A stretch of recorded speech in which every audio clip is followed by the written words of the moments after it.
భారత్ లో అమెరికా ఉపాధ్యక్షుడు JD Vance పర్యటన ముగిసింది. జైపూర్ నుంచి వాషింగ్టన్ కు బయలుదేరి వెళ్లారు. అమెరికా ఉపాధ్యక్షుడు జేడీ వాన్స్, ఆయన భార్య ఉషా వాన్స్, వారి 3 పిల్లలతో కలిసి జైపూర్ అంతర్జాతీయ విమానాశ్రయం నుంచి ప్రత్యేక విమానంలో బయలుదేరారు. వాన్స్ కుటుంబం సోమవారం రాత్రి ఢిల్లీ నుంచి జైపూర్ కు చేరుకుంది. మంగళవారం వారు చారిత్రాత్మక అంబర్ కోటను సందర్శించారు. ఆ తర్వాత జేడీ వాన్స్ భారతదేశం అమెరికా సంబంధాలపై ప్రసంగించారు.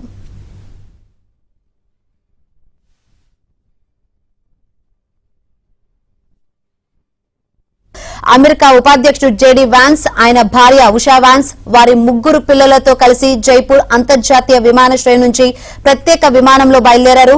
వాన్స్ కుటుంబం సోమవారం రాత్రి ఢిల్లీ నుంచి జైపూర్ కు చేరుకుంది. మంగళవారం వారు చారిత్రాత్మక అంబర్ కోటను సందర్శించారు. ఆ తర్వాత జేడీ వాన్స్ భారతదేశం అమెరికా సంబంధాలపై ప్రసంగించారు.